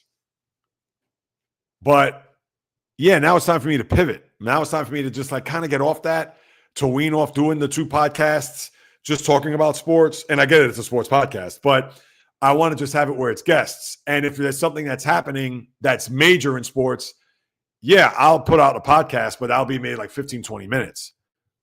Where if you want to get my commentary on, let's say, a big trade or something untimely happens, I hate to use this example, but like when Kobe Bryant passed, and that happened on a Sunday when Kobe Bryant passed. So the next day that opened the podcast. But that won't be a part of the podcast. That'll just be a part of the channel where I will just talk about my feelings on something like that transpiring. So, yeah, that's just another thing that I'm looking to add to once I start getting more athletes, broadcasters, writers, all that as far as on the roster goes, because then what I want to do is be able to have so many interviews recorded that I could just say, oh, now I could just schedule these, pop them up, and that's that. And yes, they'll be part of the podcast, but they'll also be part of the channel too, because I will have the component of video, because I'm going to use this platform that I use for the live streams for my interviews. And if I just so happen to get a one-on-one face-to-face, even better. So that's another thing I want to do. So all that. All right, let me see. I'm looking at some of these comments here. But yeah, I'm going to reach out to Eli. I will do that. Zip, I promise you. I'll even tag you on that. Oh, I won't tag you, but I'll take a screenshot and send it to you just so you know I'm not BSing you. All right, Tatsuya. AR's a phony. I won't watch him. All right, listen, I get it. No doubt. All right, Jay. I got to make Fishing Angel number 1. Respectfully, of course. For the live stream.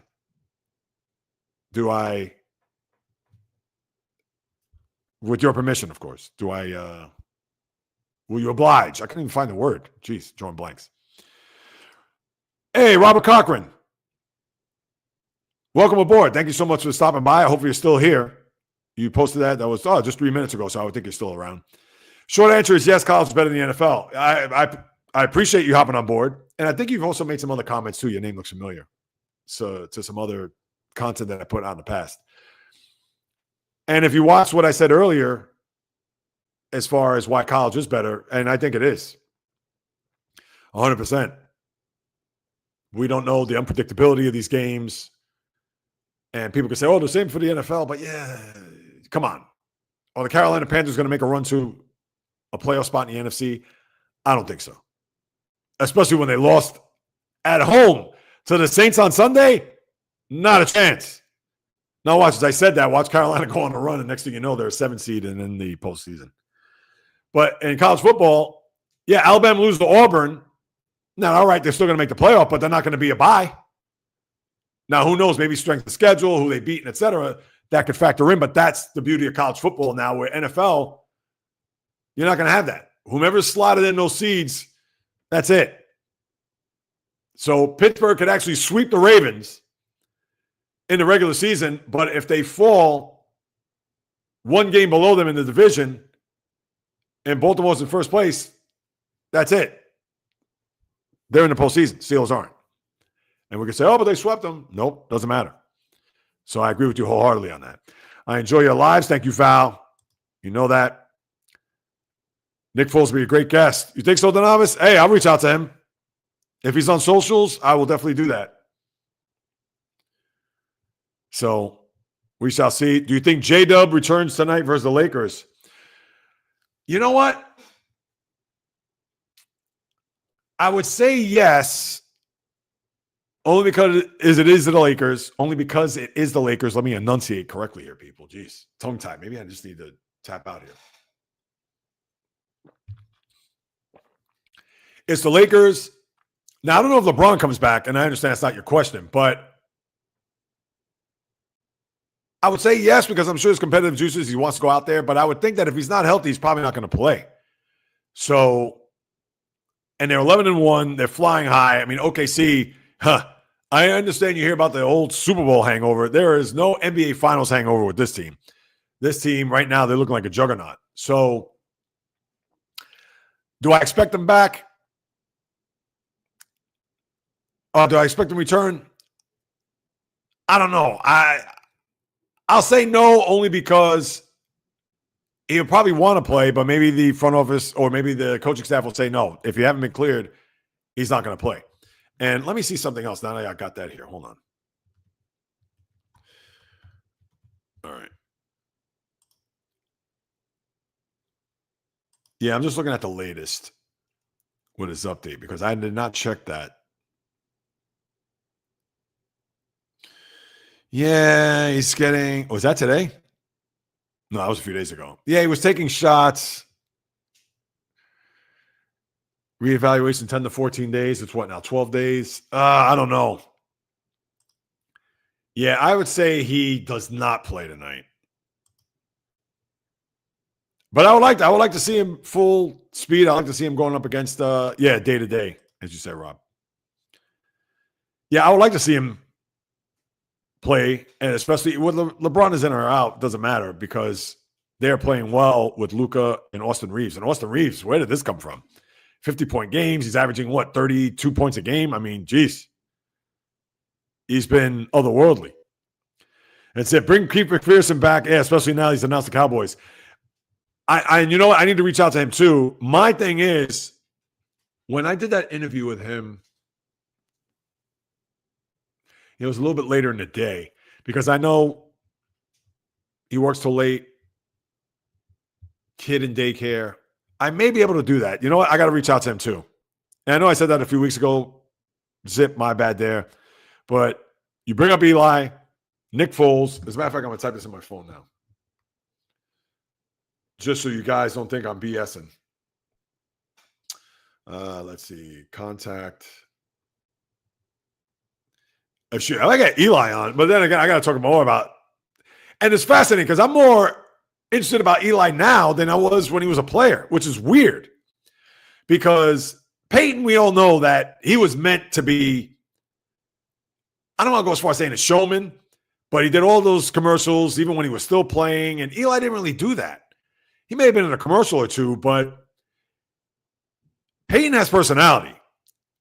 I thought Eli didn't. So when he started making these commercials, I'm like, it's because he's got, his brother is riding his coattails.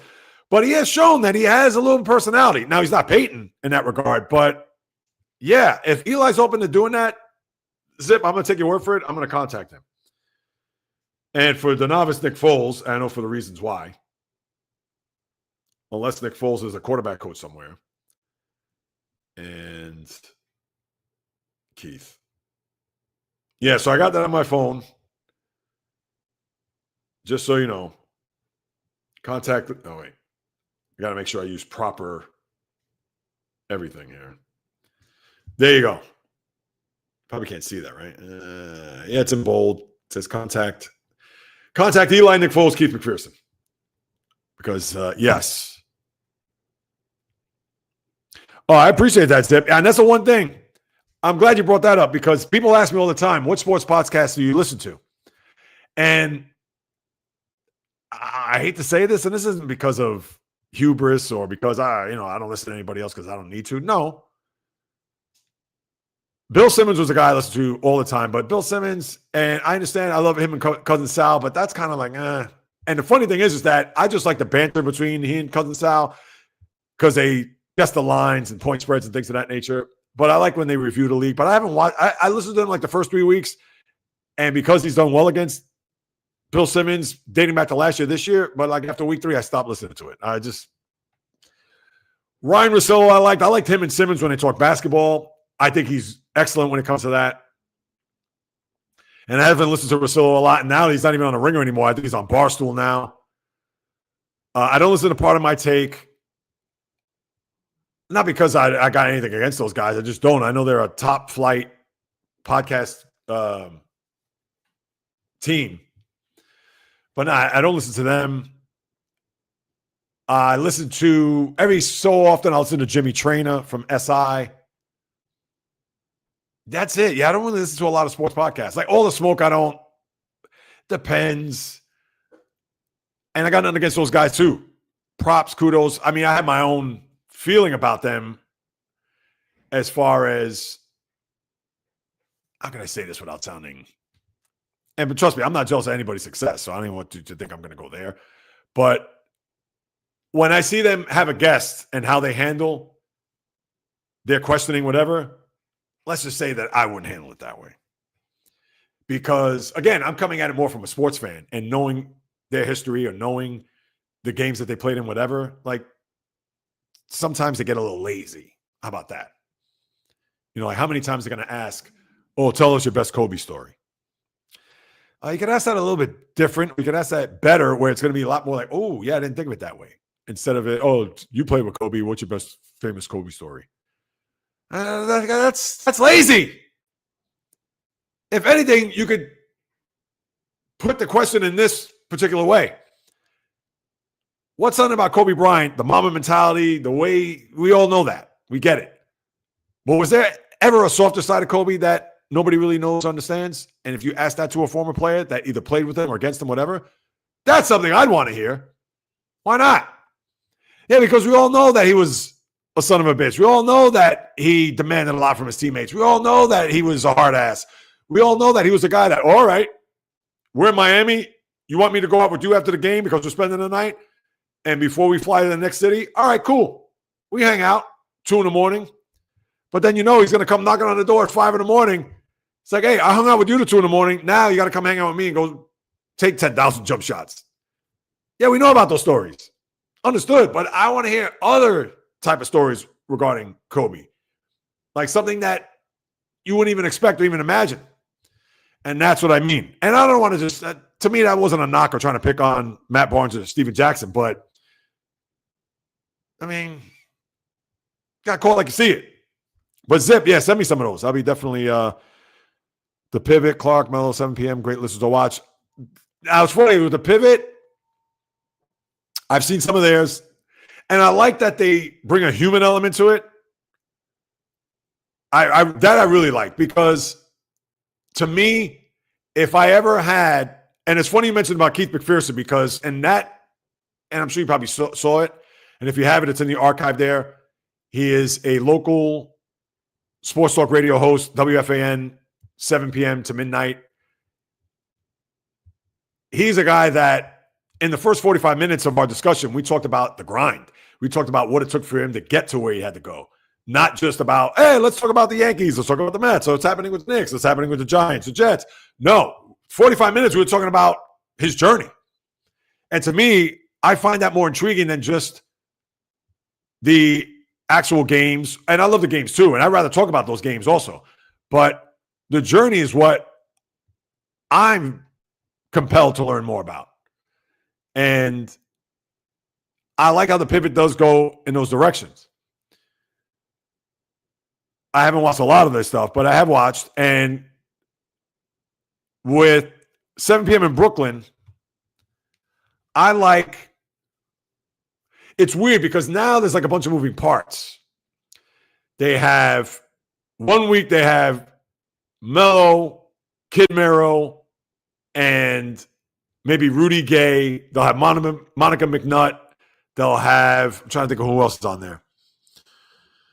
You would probably know more than I. And to me, I like to have camaraderie, but I like to have people that you know are going to be there on a weekly basis. I don't want to have 100 different people. It's kind of like when you watch a Yankee broadcast. You see Michael Kay, Paul O'Neill, David Cone, but then you may get John Flaherty, who's no longer there. You may get Al Leiter. You may get this guy. You may get that guy. It's like, no, I want to see the same guys week in and week out. I mean, that's just me. But let me scroll up here real quick. Yeah, and I've seen some of the 7 p.m. in Brooklyn stuff. And yeah, it's interesting how, and even then with some of the questioning and stuff, and I get it, that players, they're not going to unpack certain things because it's the code. And I understand these guys, they're not Walter Cronkite, they're not Tom Brokaw, they're not trying to, but me as a fan, I'd want to know. And I gave the best example. And I understand he finally talked about it on 7 p.m. in Brooklyn, and it came up organically, which I liked. But yeah, the whole scenario regarding his ex-wife and the Honey Nut Cheerios. That's something, if I was Carmelo, if I had him as a guest, that would be automatic.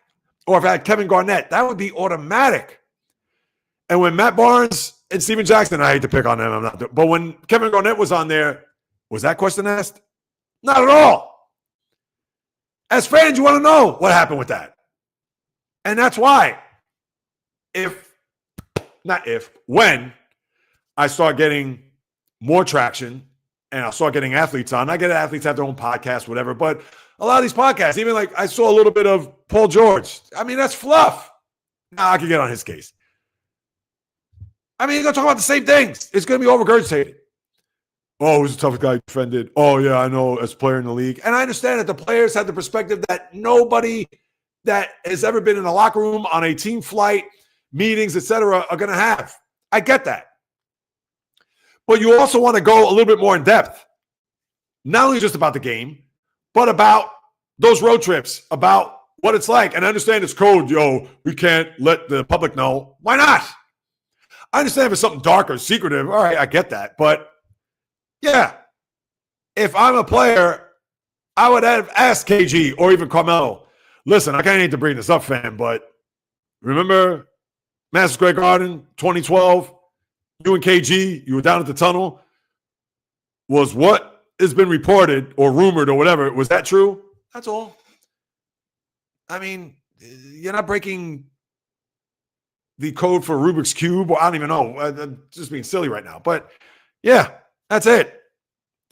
And that's what you would get with me. You would get nothing but not only just the true sports talk, but I'm going to ask those questions. I'm going to bring up things that may be uncomfortable and that those players wouldn't ask. But they wouldn't ask because, again, they're breaking a code.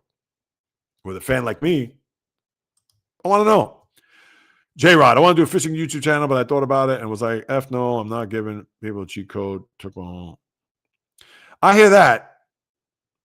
But you know what's interesting? Something I learned recently, especially when it comes to, let's say, podcasting, live streaming. Listen, I'm like, I'm new to the live stream game. It's only been a handful of months. But here's the one thing, though. There's a lot of work involved when it comes to that. So people, like for instance,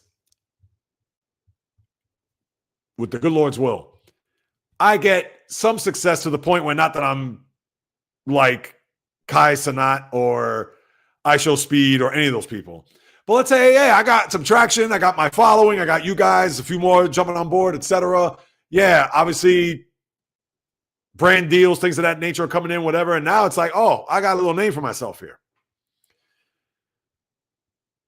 And I'll go to speaking engagements, say maybe somebody wants me to be on their panel to talk. And, oh, how did you get into it? Oh, what's the code? Or what's this? You know what? I would share it. Now, I understand for you it's different because people, if you tell them and they don't have a channel, they'll go out, they'll learn all your tricks of the trade, etc. I get that. But here's the thing with podcasting, because people or live streaming, people think that, oh, it's easy. I can just sit in front of a microphone and talk about and do this and do that and whatever. And yeah, absolutely, rightfully so. But guess what? I've been doing this now, and again, consistently 8 months, every week, every Wednesday, and I started doing my podcast pre-games Mondays and Thursdays.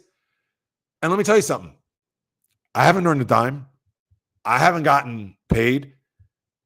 Brand deals aren't knocking on my door. And the tolerance for people in this day and age, when they see those guys that are out there doing it, they got to put in the work. So just like if somebody were to sit, and I can just say this right now, and I'm not even earning any money.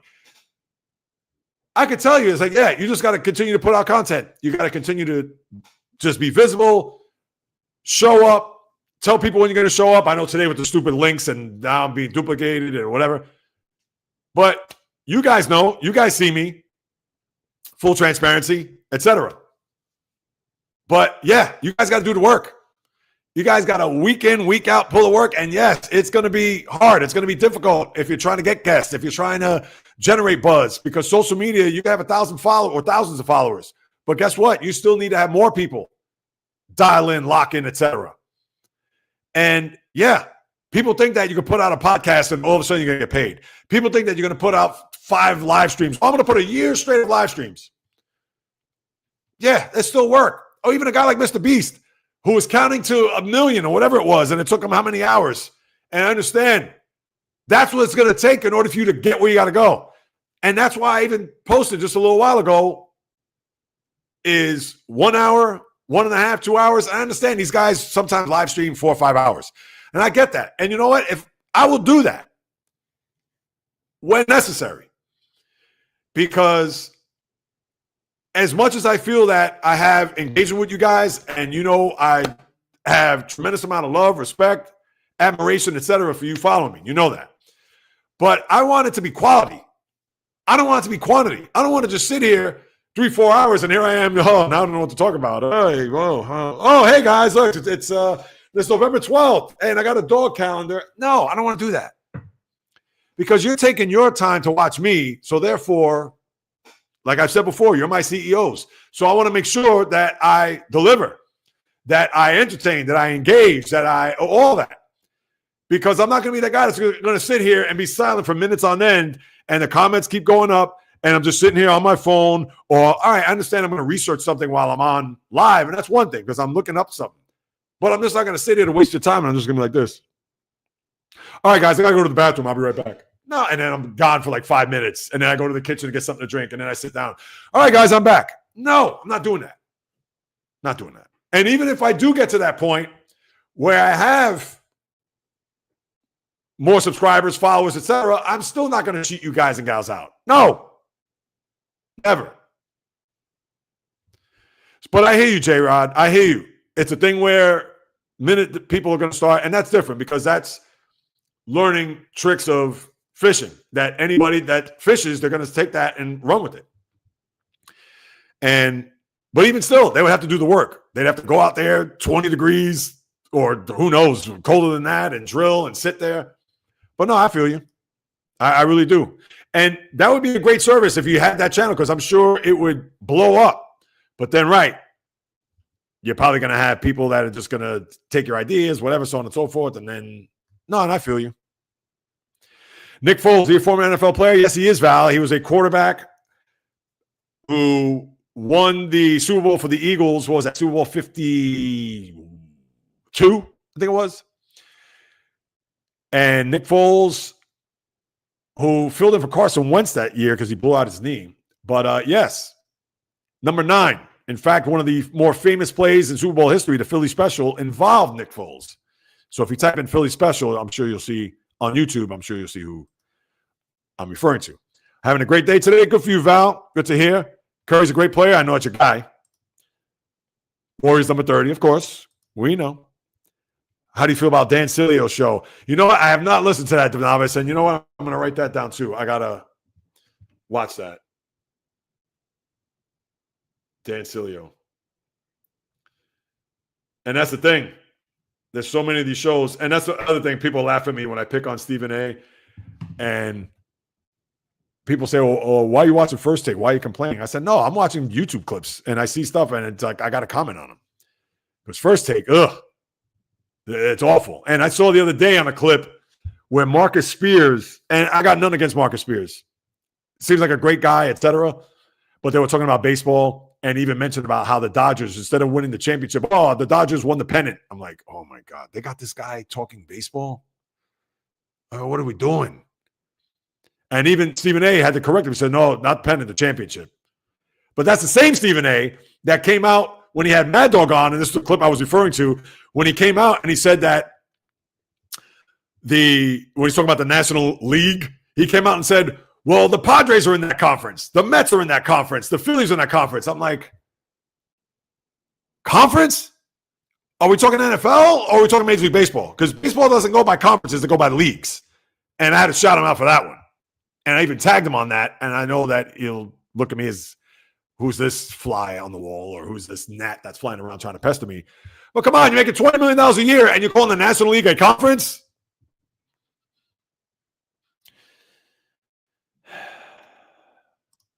Zip. What you do is extremely hard. You have to get clicks, eyeballs, sponsors in order to survive. You could just go work. No, I hear you. But that's my choice, though. I quit my job to pursue this full time.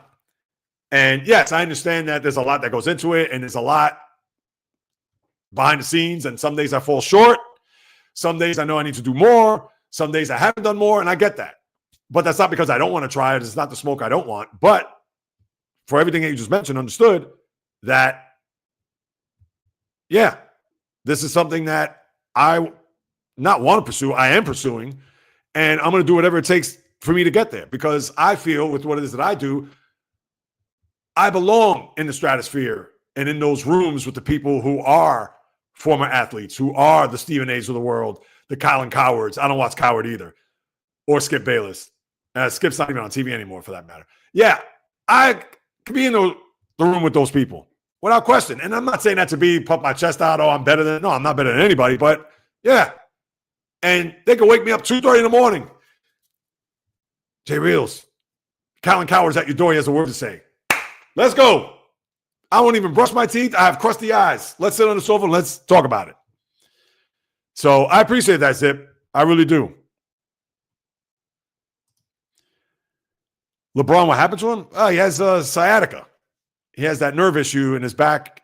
He's out 3 to 4 weeks. He should be coming back soon. I feel bad for Warriors. Can you explain, Jay, why they're not doing well? Yeah, I know. Draymond even said that too. Listen, they're an old team. They're a veteran team. I understand they got a couple of young players. But the problem with Golden State is that not only that they're just old, but they're just not as athletic. Draymond, he had the IQ through the roof. But you mean to tell me he's going to defend a guy like Victor Wembanyama? Absolutely not.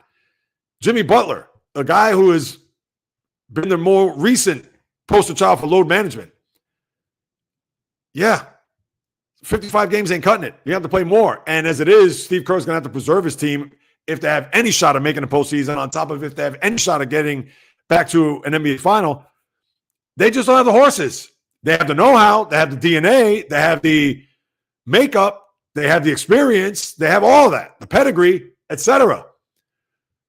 That team can't beat Oklahoma City. No way. Oklahoma City's younger. They're hungrier. Come on.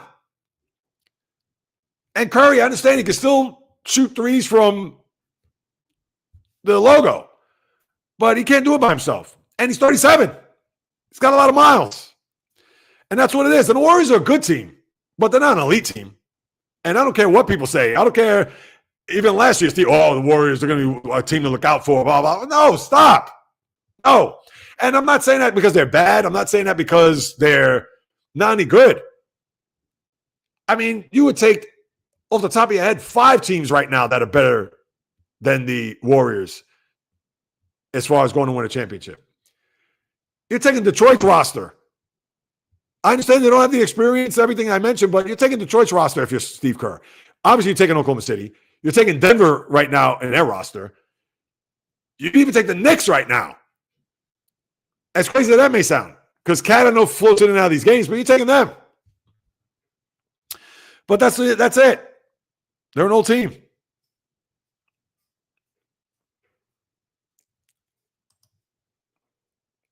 What else I got? Is that it, people? I think that's it. Yes, I'm approaching 2 hours since I started this, 12:06 or whatever it was. Any last thoughts, people? And I love your feedback. I really do. I take that into consideration big time. I mean, how can I not? You guys are my diehards. You come in here and whatever it is you have to say, I'm going to take a lot of consideration. So for Zip, I'm going to get to those. And Dan Cilio, I typed that into the novice. The novice, get at me whenever you want. And I'll see if I get any success with Eli and company. Maybe I'll post that on my socials if I get if I get a nibble. Well, we'll see.